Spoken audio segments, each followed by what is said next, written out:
Sarah and I love Aunt Flossie's house. It's crowded full of stuff and things, books and pictures and lamps and pillows and plates and trays and old dried flowers and boxes and boxes and boxes of cats. On Sunday afternoons, when Sarah and I go to see Aunt Flossie, she says, "Come in, Susan. Come in, Sarah. Have some tea. Have some cookies. Later, we can get some Crabcakes." We sip our tea and eat our cookies, and then Aunt Flossie lets us look at her hat boxes. We pick out hats and try them on. Aunt Flossie says they are her memories, and each hat has its story. Hats, hats, hats, hats. A stiff black one with bright red ribbons. A soft brown one with silver buttons. Thin floppy hats that hide our eyes. Green or blue or pink or purple. Some have fur and some have feathers. Look, this hat's just one soft, smooth rose. But here's one with 1,000,000,000 flowers. Aunt Flossie has so many hats. Hat box, please. No, I'll just, yeah. Oh. A lot of, okay. One Sunday afternoon,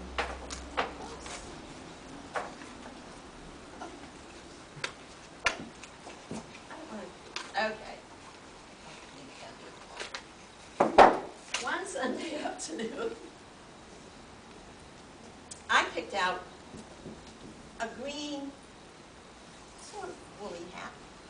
And I said, "This one, Aunt Flossie." That's Susan talking. "This one, Aunt Flossie. Tell us about this one." Aunt Flossie closed her eyes and thought a minute. Aunt Flossie always closed her eyes and thought a minute before she started that story. And then she sniffed the woolly hat. She sniffed it. She said, "No more smoky smell now." We said, "Smoky smell, Aunt Flossie?" And then she told us what happened.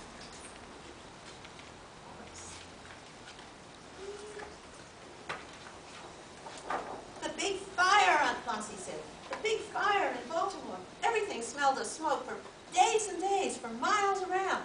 And the fire engines, they came charging down St. Paul Street, ringing their bells. Fire engines were pulled by horses then. So everywhere, everybody was, horses' hooves were clattering, and there were bells and whistles. And your great-grandma and I, we put on our hats and coats, and we ran outside. You see? We ran outside. We were happy that the fire didn't come near Uncle Jimmy's grocery store on Center Avenue." Aunt Flossie then closed her eyes. I think she was seeing long ago. I wondered about crabcakes. Did they have crabcakes way back then? Then Sarah sniffed Aunt Flossie's house. And she said, "No more smoky smell now." But Susan said, "I think I can still smell something."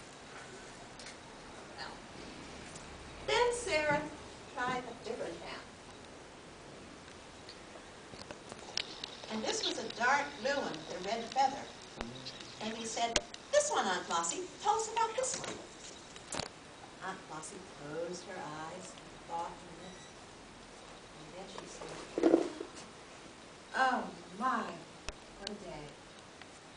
What an exciting day." And we said, "Well, what happened, Aunt Flossie?" And then she told us. You know what she said? What? It was a parade. You're right. You're right. You're right. You're right. The big parade in Baltimore. "Oh, parade! We love parades," said Sarah. "I made that hat," Aunt Flossie said, "to wear to watch that great parade.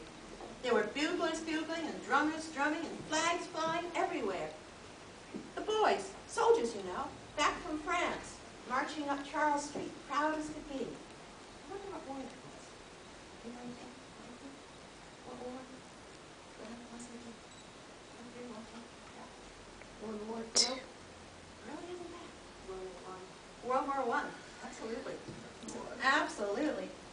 everybody was proud. Everyone was cheering.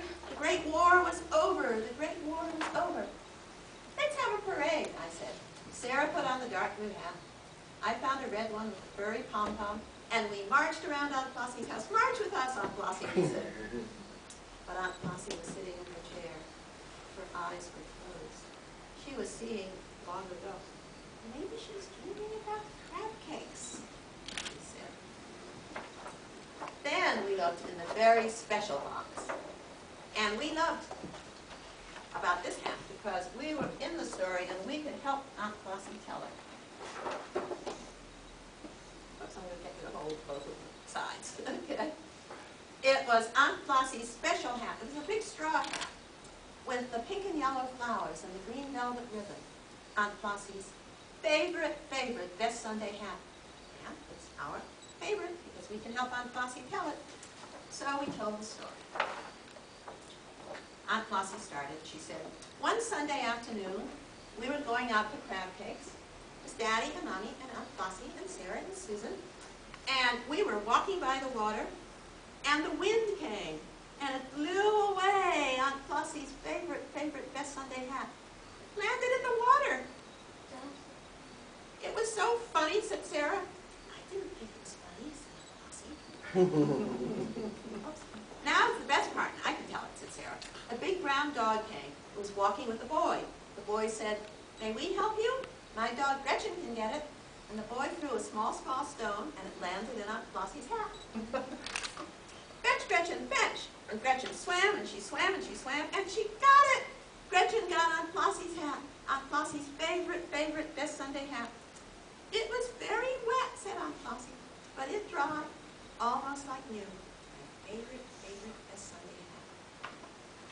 I like that story, I said, and so do I, said Sarah. And I like what happened next. We went to get Crabcakes! right.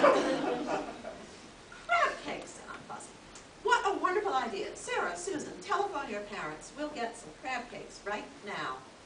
And the story ends with Susan saying, I think Sarah and I will always agree about one thing. Nothing in the whole wide world tastes as good as crab cakes. And crab cakes taste best after stories. Stories about Aunt Flossie. Hey!